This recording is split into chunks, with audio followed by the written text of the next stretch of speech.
Good morning, everyone. I hope you've had a great start to the day and you're enjoying the Visit Camp event so far. My name is George. I'm an esports business student, and for the next 20 minutes or so, we're here to talk to you about the esports business course as a whole, what it's like studying here, and what you can expect if you actually decide to take the course. So, first of all, this is my guest here, one of the esports business students. Would you like to introduce yourself to the crowd? Hello, my name is Jort. I'm a Dutch esports business student. I'm a third year here right now, and basically I'm in my final parts of the study. So, Great. So, first things first, would you like to just tell us a bit about your time studying esports business? What made you choose the degree, and what it's been like studying that degree? I mean, the biggest thing for me was when I decided to do this. It was like 3 years ago, and obviously esports wasn't that big of a thing yet. So there weren't that many studies in general to choose from. So I figured, well, why not go to Kiani? Why not come here? Because esports business was a thing here. Other than that, obviously, so far my time has been good. Like the first year, there were a lot of like general things. So we learned general things about esports, but we also learned general things about business. It was basically a build-up year. From the second year, we already had the chance to go abroad, like to go on exchange. So that's what I did. Like there was the chance to do that. But we just build upon what we've learned in the first year. And right now we're basically finalizing things. So we're learning things on the business side of things, but esports is a bit more on the practical side of things. But I'm sure you're gonna ask about that more later. Yeah, but so far, I mean, it has been good. Like it's a great studies here. I'm having fun inside of school, outside of school. So yeah, so far so good. And you mentioned about the exchange. Do you mind just quickly explaining maybe where you went, what you did, what happened with the exchange? Yeah. So from the second year onwards, you get the opportunity to go abroad if you want to, because our school has a lot of partner universities. So for esports, last year we made partnership with Staffordshire University, which is a university in England. They focus a little bit more on the esports broadcasting side of things. So even we're business, they're broadcasting. So for me, it was like, well, if I want to learn a little bit like different things, then it might be a good opportunity for me to go there, because obviously it's good to expand your knowledge and to try out different things. So I decided to go to England, and yeah, I mean, it was good. It was good that we had a partnership there. I'm pretty sure school is still looking for new partnerships, so you can, even though you stay here, you don't have to pay for like tuition or anything, because there's a partnership, so you can go there for free. I don't know, it was all around, it was a good time. Yeah, and I learned plenty of new things. Yeah, and I think it's important to mention as well. You talked about the fact that it wasn't an esports business exchange that you went to do. You also don't necessarily have to do an exchange specifically to do with esports. I know there's a lot of students who've gone to East Asia, places like that, and they've just done a business degree, something relevant to the course. So as long as it's relevant enough and you feel like it can help with your studies, that is something that you were able to push into your curriculum. Yeah, very true. Yeah. Next, this question is probably more for some of the parents that might be watching. So tell us about the actual studies that you do, because obviously it's not just playing games. It's not just about the love of the games. There is a lot that goes on behind it as well. Yes. So obviously, as I mentioned, it's also a business study. So you will be doing things like accounting. You will be doing things like sort of statistics. You will be working on a lot of the business side things. I feel like 1/3 of the studies is actually having courses with that have to do with esports. But obviously, I mean, even though we're not only playing games, we still have the opportunity to play games. Like right now, we're in a big esports room where there's like plenty of PCs, where there's plenty of, opportunities to still play games and do other things and hang out with friends. Because I think that's in general what the best thing about the studies is. Because obviously, you can love esports, but you don't always have people around you that are interested in the same thing. Yeah. And when you come here, everyone basically knows the same things as you. Yeah. They are familiar with the entire esports background, so you can talk to them about like even watching esports, but you can also game with them. So all around, that's like the best thing for me about it, is just having people that know the same things as you, having the people that are they're like-minded. Yeah, people that you can actually share that experience. Yeah, exactly, with, and that's that's the best thing. So even though we don't only play games, we still do play games. And that also does open up a lot of opportunities outside of the school. For example, whether it be just maybe going on trips with friends to see esports events live, something that you might not have done before because you didn't have people around you that wanted to. Yeah, that's like right now that's happening. I mean, obviously, with the CS:GO majors, obviously we have a trip back to Stockholm coming up in November. Yeah, things like that, things that you can look forward to.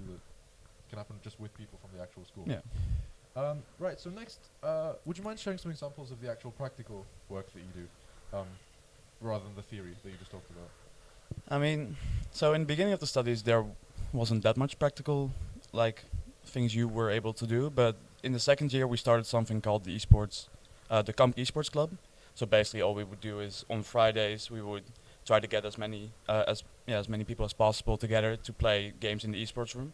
So just so we would create like a little bit of community around here. So not only the esports business students were allowed to come, but like everyone around here at school.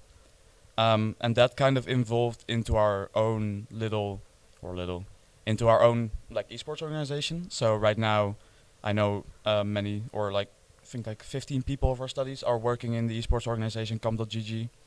And basically, when we're not doing our studies, when we're not studying, we go to our office here, and then we work on different things. So we work on event organizing, we work on, I mean, some people have to work on marketing, some people have to work on community building, like all those types of things.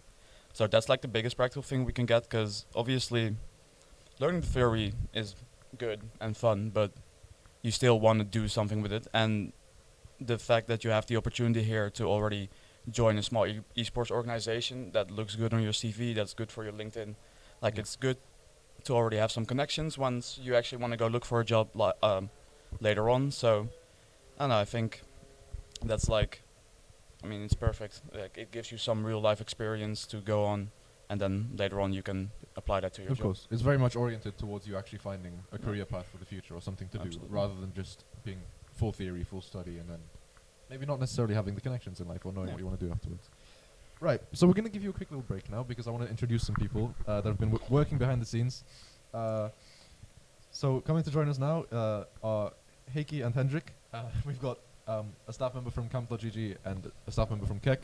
So they can introduce themselves quickly, maybe give a little bit of an intro about what they do, some of their work behind the scenes. Yes, my name is Heikki. I'm studying Esport Business Management here in Kamk, and I'm the event manager for the Kamk Esport Club that George was talking about. We have the Friday club sessions starting from tomorrow, and well, currently I'm working behind the scenes on the stream setups, and well, Henrik is also helping me quite a lot with the tech support. Yes, hello everyone. My name is Hendrik Standaert. I'm an esports student from Belgium here. I'm also third year, same as Jort here. I'm currently the event manager for Kamp.gg, so kind of the parent organization of the Kamp Esports Club. And yeah, today I've been being tech support here and at school together with Wessel, the stream manager. So yeah, nice to meet you all. Thank you. You guys can go back. It was nice having you. We'll get back to George real quick. Right.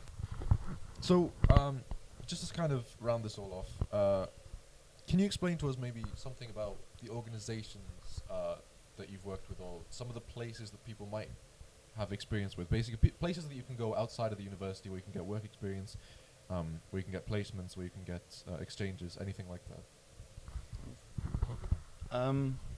I mean, right now I haven't worked anywhere yet, but I think, as I mentioned, the fact that you can work at a small esports organization here, like, properly prepares you for working at like basically any esports organization, or I mean even like tournament organizer. If you would want to, like, you can go to ESL, you can go to I mean, for example, Team Liquid or whatever. If they're looking for a certain position, you can apply there, and I think you'll have a good shot of making it there, because obviously you have the right experience here. And I think last Tuesday we had a lecture from someone from Hitmarker, and he was explaining to us that when you are doing esports business, when you're doing an esports study, it will already open a lot of doors for you, because right now the esports scene is obviously a bit, I mean, you start working there because you have experience in another field, and obviously there weren't any studies like esports business before this. So right now I feel you have a big advantage if you study something like this, and then obviously you can move onwards and then find a job at an esports organization, find a job at a tournament organizer, and yeah, it should open a lot of doors for you. Yeah. And last question, just before I set you free. Can you explain a bit about what it's like studying in international communities, studying in English with people from all around the world, obviously people with different levels of English speaking, What was that like for you coming into the school? I mean, at first it was a bit frightening because I figured when I came here that most people would be Finnish, because obviously we're studying in a smaller town in Finland. But when I came here, I was surprised to see that there's actually, I mean, for this place, quite a big international community. Because first of all, my studies like degree student, so I already have, as you just saw, we had a Belgian friend of mine. You have another Dutch guy, and in general, there's more international people than I figured there would be. And also every single semester there's a new group of exchange students coming over here, and even though they're only here for a semester, they're always open and they're always nice to meet new people, because that's kind of what you go here for the new experience. And it's always great to have them, because it makes life on campus a lot better, and you have new people to hang out with, and they're always fun, they're always willing to do things, so you can always go around like the country or the city to hike or do other things, and yeah, so far, I mean, it's always great. Yeah, and obviously there's the added bonus that you will probably live with, or at least near, most of the people that you're studying with. True. So yeah, thank you for answering all these questions for us. No and problem. Thank you everyone at home for tuning in. I hope you enjoyed, and I hope that this was useful for all of you. Do stay tuned, because we will have more stuff coming up throughout the day, as well as more talks with the international business and Eastern students later. But thank you all for joining, and goodbye for now. Thank you.